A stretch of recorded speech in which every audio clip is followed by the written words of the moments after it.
Shalom à tous. Nouvelle rubrique 5 bonnes nouvelles, sinon rien sur AliExpress News. Donc on va commencer par la première bonne nouvelle en Israël. Une nouvelle étude israélienne concernant les maladies de la peau et la cataracte.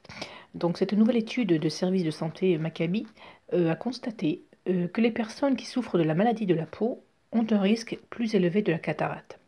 Le service de santé Maccabi a examiné les données de 700 000 patients âgés de plus de 40 ans et a révélé que 9,35% des patients atteints de cataracte ont diverses maladies de la peau.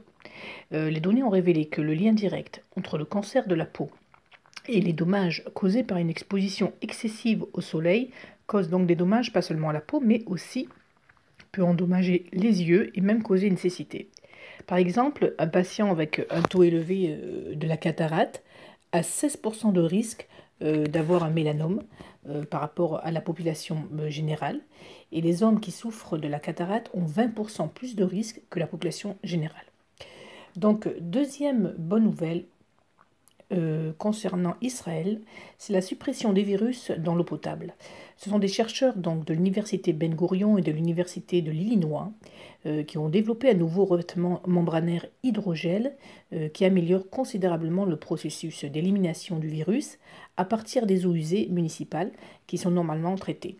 Dans cette étude, le professeur Moshe Enzberg du département de dessalement et traitement de l'eau de l'Institut Zuckerberg pour la recherche sur l'eau a greffé un revêtement spécial hydrogel polymère qui s'appelle zwitterionique, c'est pas facile à dire, qui empêche donc ces virus d'approcher et de passer même à travers la membrane. Il contient donc des charges positives et négatives et améliore donc l'efficacité en affaiblissant l'accumulation de virus sur la surface filtrante.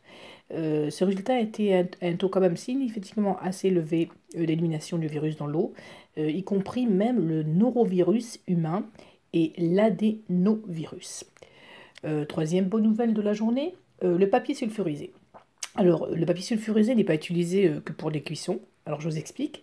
Alors que les grandes entreprises du monde entier investissent des capitaux énormes pour protéger les réseaux informatiques internes contre contre le vol des informations confidentielles lors de cyberattaques ou même des chevaux de Troie, on oublie aussi les documents papier qui circulent encore dans les bureaux, dans les postes de travail, qui sont toujours et encore une proie très facile dans le vol par des rivaux d'autres entreprises. Donc c'est le groupe israélien Sdema, qui affirme qu'il a résolu donc ce problème au moyen d'une paperasserie intelligente qui fournit un avertissement vocal en cas de vol du document.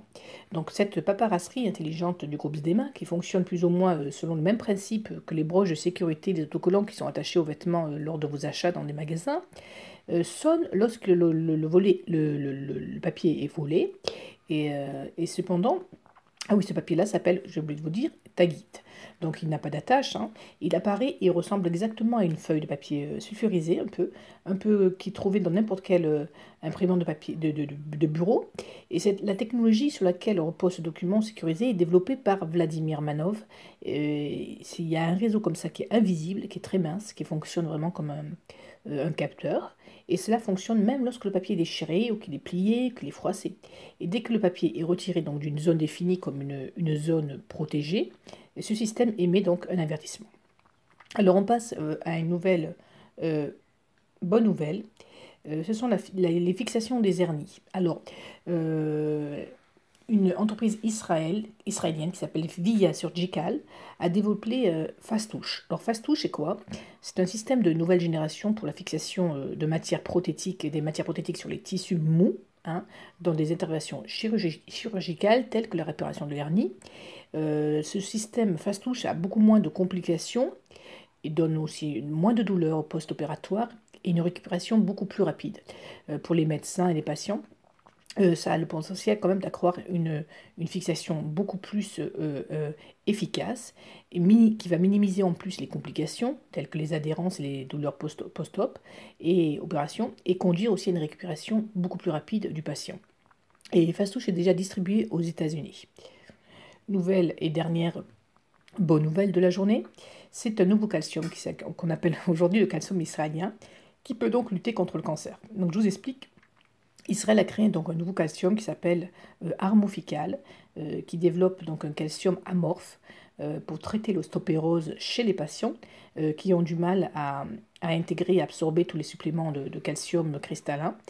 Et donc ce calcium amorphe n'a pas que cet avantage, il réduit également l'acidité de certaines enzymes qui sont utilisées pour générer donc des cellules cancéreuses. Voilà, j'espère que ces bonnes nouvelles vous en vous en fait plaisir. On espère continuer bientôt et on vous souhaite à tous une très très très bonne journée.